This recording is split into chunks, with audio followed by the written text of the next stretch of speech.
What's the mystery behind this huge tortoise that Aunt Mariam placed inside this wardrobe? Why does she ask us to bow to it? Why does she ask us to kiss it as well? 6-year-old Anita said within herself. The image of the creature wouldn't leave her mind. She remembered Aunt Mariam as cold eyes and the terrifying warning. No one sees it but you. If you leak the secret, the tortoise will swallow you whole. Anita went home that day with a heavy heart. Usually, she would run into the house and tell her parents everything about her day. But today, her mouth felt like it was locked with a heavy chain. During dinner, the house was quiet. Anita sat at the table, staring at her plate of rice. She wasn't her usual bubbly self. She began to ask suspicious questions to test the waters. "Mummy, are tortoises harm-free?" Anita asked, picking at her food. Her mother looked up, surprised. "Well, they are not that harmful, Anita. They are actually very slow and gentle creatures. Why did you ask?"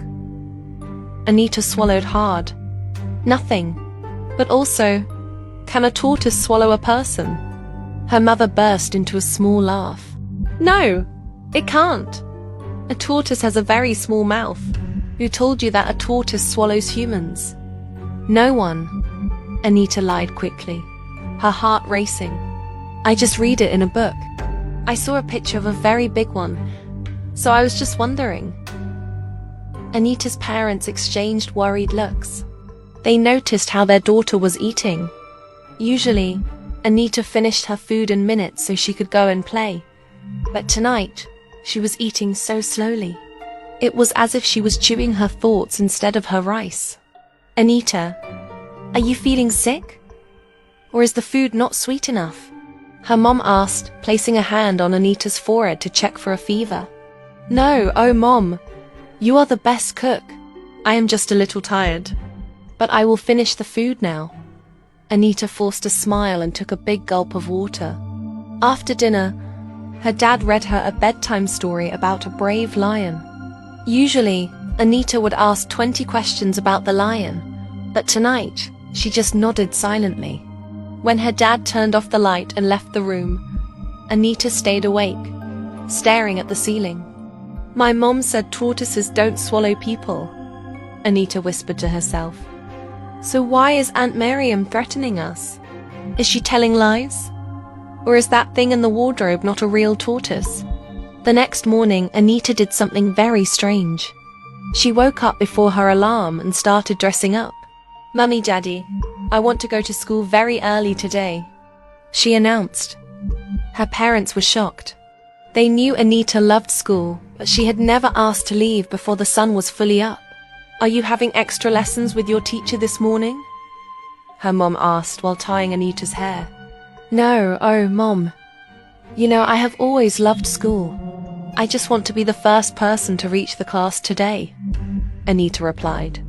Her mother smiled, proud of her daughter's seriousness.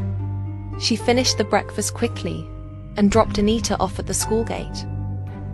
The school was ghostly quiet.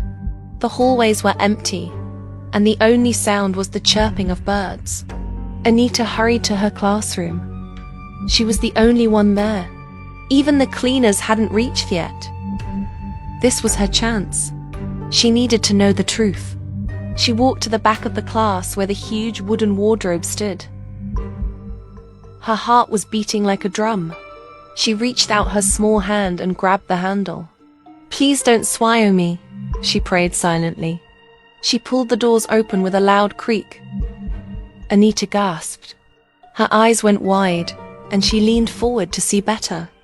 The wardrobe was empty. There was no huge green tortoise. There were no glowing patterns. Only a few old dusty textbooks and a piece of chalk lay on the floor.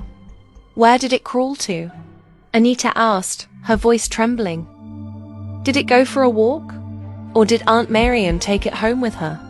Just then, she heard the sound of high heels clicking in the hallway. Aunt Mariam was coming,